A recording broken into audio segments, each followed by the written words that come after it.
Gold, trusted gold buyers. మీరు తాకట్టు పెట్టిన బంగారాన్ని విడిపించి ఈ రోజు ఉన్న మార్కెట్ ధరకు కొనబడను.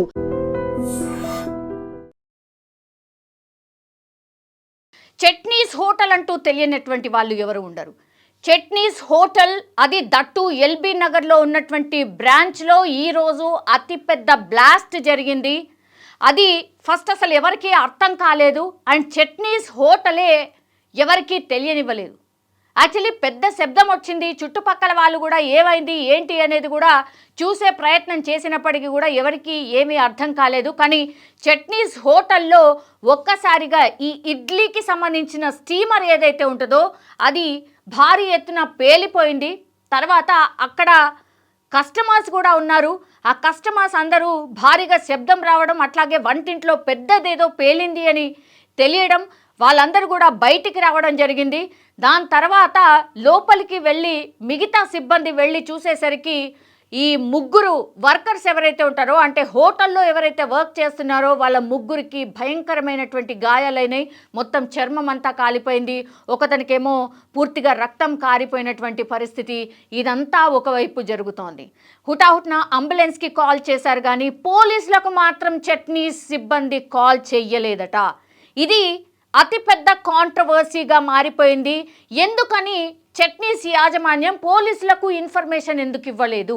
యాజమాన్యం ఇవ్వాల్సినటువంటి ఇన్ఫర్మేషన్ చట్నీస్ హోటల్లో ఈరోజు ఎవరైతే కస్టమర్స్ అక్కడ తింటున్నారో వాళ్ళు పోలీసులకు ఇన్ఫర్మేషన్ ఇస్తే కానీ అక్కడ ఒక పేలుడు జరిగినట్టుగా, ఇద్దరు ముగ్గురు సిబ్బందికి గాయాలైనట్టుగా తెలియనటువంటి సిచ్యువేషన్.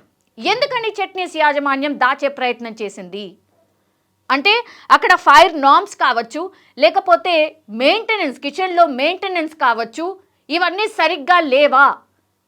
ఎక్కడ కేసు నమోదవుతుందో, ఎక్కడ ఇబ్బంది పడతామో అని చెప్పేసి చెప్పలేదా? అండ్ ముగ్గురు కూడా గాయాలైనటువంటి పరిస్థితి ఉంది కాబట్టి, గాయాలైంది కాబట్టి కేసు నమోదవుతుంది. చట్నీస్ హోటల్ అంతటిని కూడా చెక్ చేస్తారు. అప్పుడు వాళ్ళు అసలు ఏమాత్రం కూడా నార్మ్స్ ఏవైతే ఉంటాయో, అంటే ఫుడ్కి సంబంధించిన హోటల్లో ఏవైతే నార్మ్స్ ఉంటాయో అవన్నీ ఎక్కడ కూడా పాటించట్లేదు. ఫైర్ సేఫ్టీకి సంబంధించి ఎక్కడ లేదు, సెక్యూరిటీకి సంబంధించి ఎక్కడ ఏమీ కూడా పాటించకుండా హోటల్ నడుపుతున్నారా అనేది బయటపడుతుంది. కాబట్టి ఏమీ చెప్పకుండా చాలా సైలెంట్గా వాళ్ళ సిబ్బంది ఎవరైతే గాయపడ్డారో వాళ్ళని తీసుకెళ్ళి హాస్పిటల్లో ట్రీట్మెంట్ చేయిస్తున్నారా? ఇది ఇప్పుడు అతిపెద్ద ప్రశ్న. యాక్చువల్లీ ముగ్గురు సిబ్బందికి గాయమయ్యాయి. అక్కడ వాళ్ళ పేర్లు వచ్చేసి జోగేశ్వర్, దయా, సుమిత్. దగ్గరలో ఉన్నటువంటి హాస్పిటల్కి తరలించి వాళ్ళకైతే ట్రీట్మెంట్ చేస్తూ ఉన్నారు. వారి పరిస్థితి అంత ఆందోళనకరంగా లేకపోయినప్పటికీ కూడా బర్నింగ్ ఇంజురీస్ చాలా పెద్ద ఎత్తున ఉన్నాయి. హెడ్ ఇంజురీస్ కూడా చాలా పెద్ద ఎత్తున ఉన్నాయి. సో ప్రాథమిక సమాచారం మేరకైతే అక్కడ ఇడ్లీది ఏదైతే స్టీమర్ ఉంటుందో, జనరల్లీ ఇట్లాంటి హోటల్స్లో కస్టమర్స్ పెద్ద ఎత్తున వస్తుంటారు కాబట్టి పెద్ద పెద్ద స్టీమర్స్ని వాడుతూ ఉంటారు. కానీ దాని మెయింటెనెన్స్ చాలా ఇంపార్టెంట్. ఆ మెయింటెనెన్స్ చేయకుండానే ఇట్లాంటి హోటల్స్ ఎన్ని నడుస్తున్నాయో కోకొల్లలు. ఇప్పుడు చట్నీస్ కూడా ఏమాత్రం కూడా మెయింటైన్ చేయట్లేదు కాబట్టే పోలీసులకు ఇన్ఫర్మేషన్ ఇవ్వలేదా? ఇది అతిపెద్ద ప్రశ్న. కస్టమర్లు ఇస్తే కానీ తెలియకపోవడం ఏంటి? సైలెంట్గా ఎందుకని ఉండిపోయారు అనేది అతిపెద్ద ప్రశ్న. సో పోలీసులు అయితే కేసు నమోదు చేసిండ్రు. దాని తర్వాత ప్రాథమికంగా మాత్రం అక్కడ స్టీమర్ పేలడంతోనే ఈ ఘటన జరిగినట్టు చెప్తున్నారు. లేదు ఇది ఒక్కటే కారణమా, లేకపోతే ఇంకేమైనా జరిగిందా అన్న కోణంలో కూడా పోలీసులు అయితే విచారణ చేస్తున్నారు. ఇప్పుడు ఎల్బీ నగర్కి సంబంధించిన చట్నీస్ హోటల్ని అయితే సీజ్ చేశారు. సో చూడాలి. ఇంకా ప్రాథమికంగానైతే ఇది నిర్ధారణకైతే వచ్చిండ్రు, కానీ ఇప్పుడు అందరినీ విచారణ చేయబోతున్నారు. ఇప్పుడు కస్టమర్స్ అప్పుడు ఆ మూమెంట్లో ఎవరెవరైతే ఉన్నారో, ఎవరైతే పోలీసులకు ఇన్ఫర్మేషన్ ఇచ్చారో వాళ్ళ దగ్గర నుంచి కూడా ఇన్ఫర్మేషన్ తీసుకున్నారు.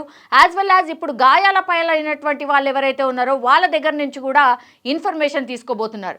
చట్నీస్కి సంబంధించిన ఓనర్ ఎవరైతే ఉన్నారో అతన్ని కేసు నమోదైంది కాబట్టి అతను కూడా రావాల్సి ఉంటుంది. దాని తర్వాత పోలీసుల విచారణలో ఏం చెప్పబోతున్నాడు, మరి చట్నీస్కి సంబంధించిన అన్ని హోటల్స్ మీద కూడా ఒక రైడ్ చేయబోతున్నారు అనేటువంటి మాట కూడా వినిపిస్తోంది.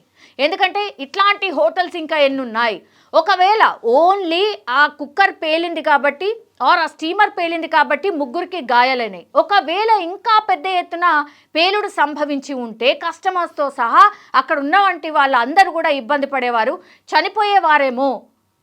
సో ఇదన్నిటినీ కూడా దృష్టిలో పెట్టుకొని ఇప్పుడు కేసు అయితే నమోదైంది.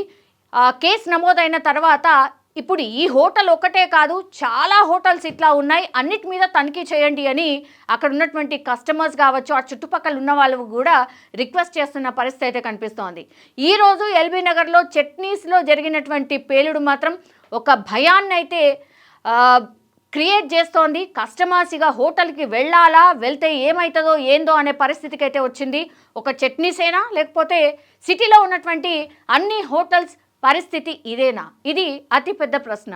చూడాలి మరి పోలీసు ఎట్లాంటి యాక్షన్ తీసుకోబోతుంది, ఏ అధికారులు వచ్చి చెకింగ్ చేయబోతున్నారు, ఎట్లాంటి కేసెస్ నమోదవుతాయి, ఇట్లాంటి ఎన్ని హోటల్స్ మూతపడతాయి చూడాల్సిందే.